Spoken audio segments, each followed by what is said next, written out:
Hello friends, आज हम लोग प्रॉफिट एंड लॉस चैप्टर का तीसरा सेट शुरू करने जा रहे हैं। तो चलिए शुरू करते हैं आज की वीडियो। तो पहला क्वेश्चन आपके सामने ये रहा।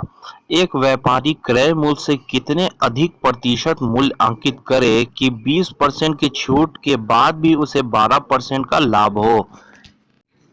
तो अब आइए से हम सॉल्व करके देखते हैं। तो यहाँ मान लिया जाए कि कॉस्ट प्राइस 100 है, ठीक है, और हमें 12% का प्रॉफिट चाहिए, यानी कि हम बेचेंगे इसे 112 रुपए में। लेकिन एमआरपी यानी मार्केट प्राइस हम कितना रखें कि इसे डिस्काउंट देने के बाद हम 112 रुपए में बेचें ताकि हमें 12% का लाभ हो। ठीक है, तो एमआरपी निकालने के लिए फॉर्मूला मैंने आपको बताया था, सेलिंग प्राइस गुना 100 बटे 100 माइनस डिस्काउंट परसेंट। ठीक है, तो यहाँ सेलिंग प्राइस हमारा 112 है, तो 112 गुना 100 हम करेंगे, ठीक है, और बटे में 100% है, तो 100 माइनस 20% का डिस्काउंट हम दे रहे हैं, तो 100 माइनस 20 यानी 80 हो जाएगा नीचे। उसके बाद इसे जब आप काटेंगे, सॉल्व करेंगे, तो यहाँ निकल के आया 140। तो यानी 140 में से 100 आप घटा देंगे, तो यानी कि 40 रुपए हमने बढ़ाया, यानी कि 40% हमें बढ़ाना पड़ेगा। तब 20% का हम डिस्काउंट देंगे तो 12% का प्रॉफिट होगा। ठीक है, तो 40% हो गया हमारा आंसर। तो अब आइए नेक्स्ट क्वेश्चन देखते हैं। तो क्वेश्चन आपके सामने ये रहा। एक व्यक्ति 80 रुपए में वस्तु खरीदता है और 120 रुपए मूल्य अंकित करता है, फिर वह 40% की छूट देता है, उसे कितना प्रतिशत का लाभ या हानि हुआ। तो आइए से हम सॉल्व करते हैं। तो यहाँ कॉस्ट प्राइस कितना है, 80 रुपए, ठीक है, और मार्केट प्राइस कितना है, मार्केट प्राइस है 120 रुपए। ठीक है, तो हमारा सेलिंग प्राइस कितना हो जाएगा, 40% का डिस्काउंट दे रहा है, यानी मार्केट प्राइस 120 रुपए है, और हमें 40% घटाना है, तो गुना हम 60 लिखेंगे और बटे में 100, यानी कि हमारा 72 निकल के आया सेलिंग प्राइस। यानी 80 रुपए में खरीदा था और 72 रुपए में उसने बेचा, यानी 8 रुपए का यहाँ लॉस हो रहा है। ठीक है, तो लॉस परसेंट का क्या फॉर्मूला था हमारा, लॉस गुने 100 बटे सीपी। ठीक है, तो लॉस है 8 रुपए का, तो 8 रुपए गुना 100, और नीचे में कॉस्ट प्राइस 80 है, तो नीचे 80। उसके बाद इसे आप काटेंगे, सॉल्व करेंगे, तो यहाँ निकल के आया 10%, यानी कि 10% का उसे लॉस हुआ। ये है हमारा आंसर। तो अब आइए नेक्स्ट क्वेश्चन देखते हैं। तो क्वेश्चन आपके सामने ये रहा। एक मेज उसके क्रय मूल्य के बराबर प्रतिशत लाभ पर 119 रुपए में बेची गई, तो मेज का क्रय मूल्य क्या है। तो अब आइए इसे हम सॉल्व करके देखते हैं। यहाँ देखिए क्वेश्चन में क्या कह रहा है कि 119 रुपए में मेज को बेचने से क्रय मूल्य के बराबर प्रतिशत लाभ हो रहा है, यानी कि जितने रुपए में वो खरीदा था उतने ही परसेंट का उसे प्रॉफिट हो रहा है। यानी कि ऐसे क्वेश्चन को हम ऑप्शन से सॉल्व करके देखेंगे, ज्यादा हमें आसानी होगी। तो यहाँ ऑप्शन देखिए हमारे सामने दिया हुआ है 4। तो यहाँ हम तीसरे ऑप्शन को चेक करेंगे, 70 को। ठीक है, मान लिया जाए कि मेज का क्रय मूल्य 70 है, ठीक है, और हमें 70% का प्रॉफिट हो रहा है, तो 70 गुने 170 और बटा 100, तो यहाँ कट के क्या निकल के आया, 119 रुपया सेलिंग प्राइस, यानी कि हमारा क्रय मूल्य है 70 रुपये। ये है हमारा आंसर। तो अब आइए हम नेक्स्ट क्वेश्चन देखते हैं। तो क्वेश्चन आपके सामने ये रहा। 30% और 40% की क्रमिक छूटों के बराबर एकल छूट क्या है। तो यहाँ देखिए दोस्तों, दो डिस्काउंट दिया हुआ है, इन दोनों डिस्काउंट को मिलाकर हमें एक सिंगल डिस्काउंट बनाना है।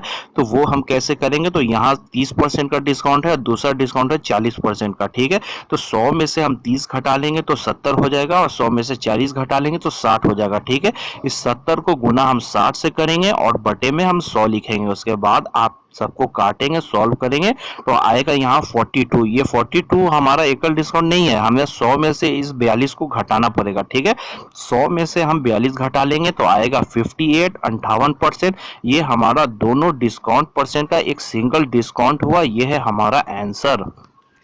तो अब आइए नेक्स्ट क्वेश्चन देखते हैं। तो क्वेश्चन आपके सामने ये रहा। 10% और 5% की छूट के बाद 400 रुपए के मूल्य सूची वाली साड़ी का विक्रय मूल्य बताइए। तो आइए इसे हम सॉल्व करके देखते हैं। यहाँ क्वेश्चन में सेलिंग प्राइस मांगा जा रहा है, ठीक है, और दो डिस्काउंट परसेंट दिया हुआ है, और मार्केट प्राइस 400 रुपए है। ठीक है, तो यहाँ हमने लिखा सबसे पहले 400, और पहला डिस्काउंट परसेंट कितना है, 10%। ठीक है, तो इसे हम कैसे लिखेंगे, 100 में से पहले 10 घटा लेंगे तो लिखेंगे ऊपर में 90। ठीक है, 400 गुने 90 और बटे में 100। ठीक है, और दूसरा डिस्काउंट परसेंट क्या है, 5%, तो 100 में से हम 5 घटाएंगे और नीचे में लिखेंगे 100 और ऊपर 95। ठीक है, उसके बाद इसे आप काटेंगे, सॉल्व करेंगे तो यहाँ निकल के आया 342 रुपए। ये है हमारा सेलिंग प्राइस, यो है हमारा आंसर।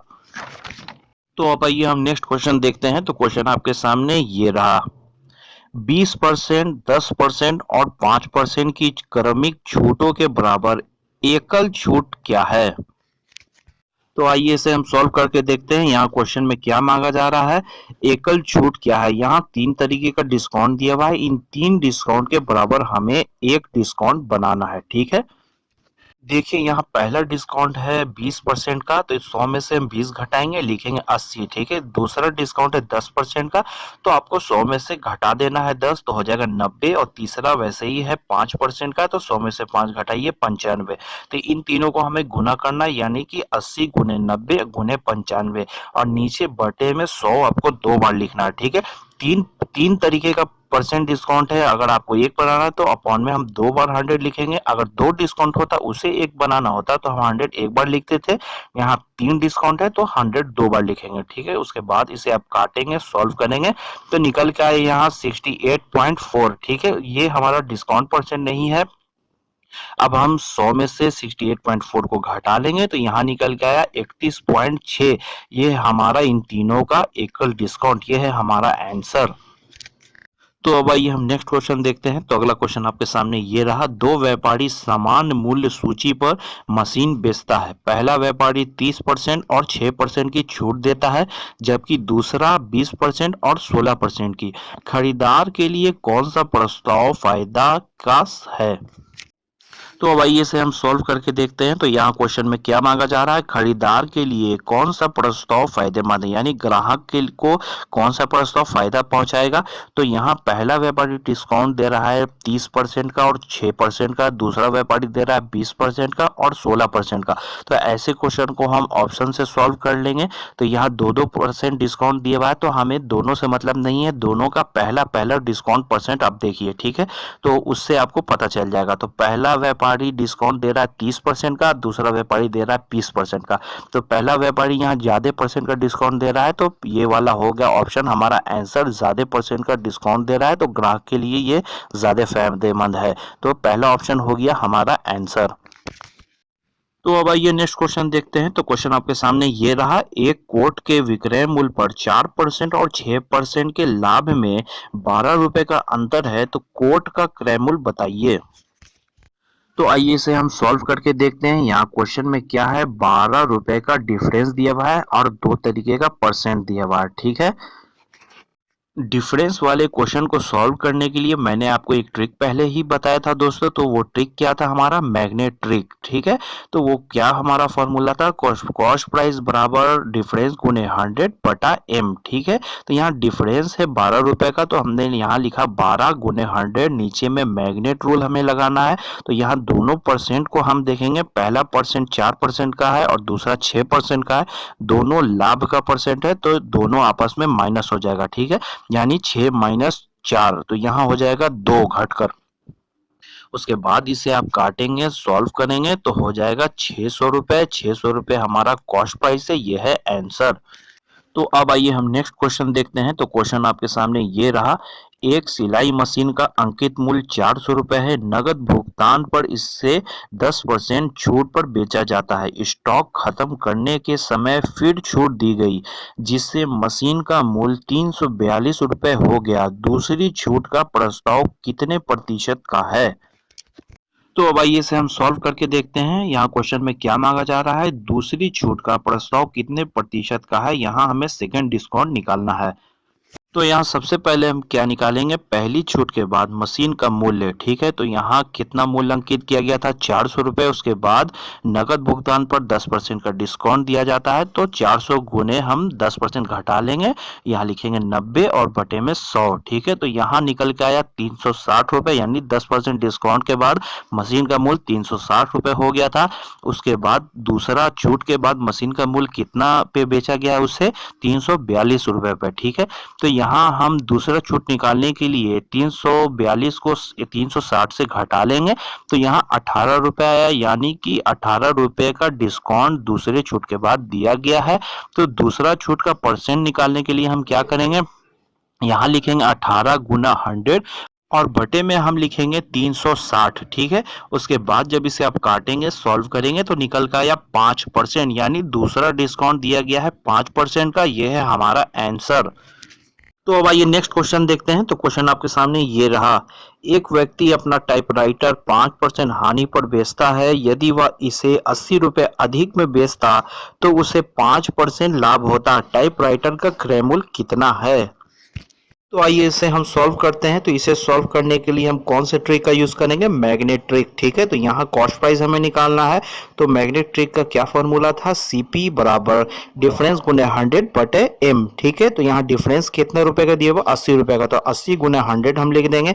और मैग्नेट ट्रिक हम कैसे यूज करते हैं? तो पहला 5% का हानि दिया हुआ है, दूसरा 5% का लाभ दिया हुआ है। ठीक है, एक निगेटिव है एक पॉजिटिव है, तो दोनों को हम जोड़ देंगे। ठीक है, तो 5 + 5 हो जाएगा 10। ठीक है, उसके बाद जब इसे आप काटेंगे, सॉल्व करेंगे तो आएगा 800 रुपए।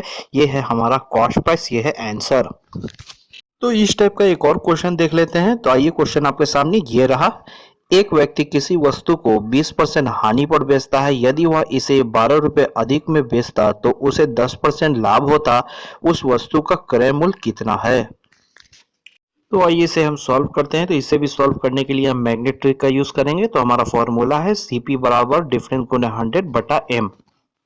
तो डिफरेंस यहाँ कितने रुपए का दिया हुआ है? 12 रुपए। तो यहाँ हम लिखेंगे 12 गुने 100। नीचे में हम क्या लिखेंगे? 20% का हानि है और 10% का लाभ है, तो एक प्लस है एक माइनस है, तो दोनों को हम जोड़ देंगे तो हो जाएगा 30%, यानी 12 गुने 100 बटा 30।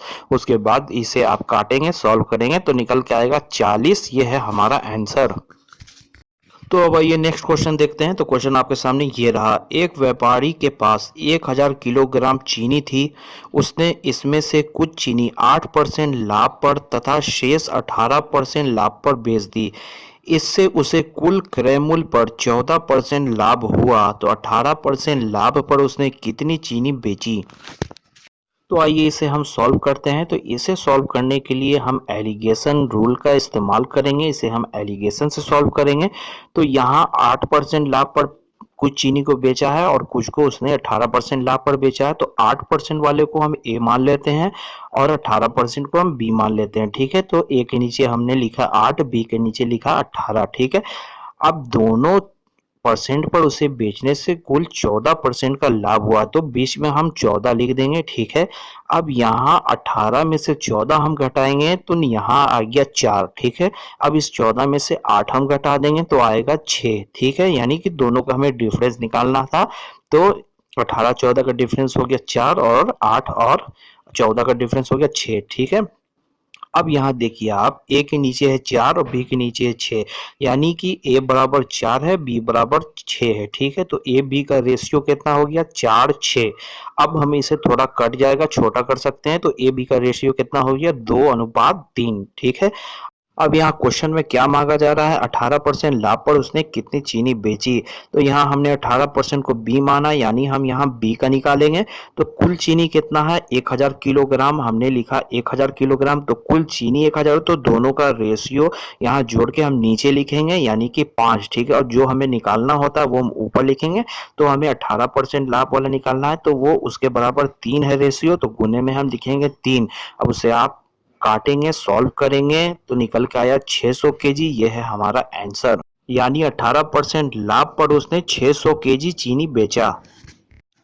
तो अब आइए हम नेक्स्ट क्वेश्चन देखते हैं। तो क्वेश्चन आपके सामने ये रहा, 100 पेंसिल बेचने पर एक दुकानदार को 20 पेंसिल के विक्रय मूल्य के बराबर लाभ होता है। तो लाभ प्रतिशत कितना है? तो अब आइए इसे हम सॉल्व करके देखते हैं। ऐसे क्वेश्चन को कैसे सॉल्व करना है पहले भी मैंने आपको बताया था। तो यहाँ हम 100 पेंसिल को कॉस्ट प्राइस मानेंगे। ठीक है, और 20 पेंसिल के विक्रय मूल्य के बराबर उसे लाभ हो रहा है, यानी कि जितने रुपए में उसने 100 पेंसिल खरीदा था उतने में उसने 80 पेंसिल बेचा, यानी 20 पेंसिल बचा लिया। 20 पेंसिल का उसे प्रॉफिट हो रहा है। तो सेलिंग प्राइस कितना हो गया? 80। ठीक है, और प्रॉफिट कितना हो गया? 20 पेंसिल का। यहाँ देखिए दोस्तों, प्रॉफिट परसेंट हमें निकालना है। तो प्रॉफिट परसेंट का क्या फॉर्मूला था? प्रॉफिट गुना 100 बटे हम सीपी लिखते थे। लेकिन यहाँ हमें किसी रकम अमाउंट का प्रॉफिट नहीं हो रहा है, यहाँ हमें वस्तु का प्रॉफिट हो रहा है। तो नीचे हम लिखेंगे सेलिंग प्राइस। तो यहाँ हो गया 20 गुना 100 और बटे में सेलिंग प्राइस यानी 80। तो इसे आप काटेंगे, सॉल्व करेंगे तो हो गया 25% हमारा आंसर। तो आइए एक और लास्ट क्वेश्चन देख लेते हैं। तो क्वेश्चन आपके सामने ये रहा, एक वस्तु को 625 रुपए में बेचने से उतना ही लाभ होता है जितना कि इसे 435 रुपए में बेचने से हानि होता है। इस वस्तु का क्रय मूल्य कितना है?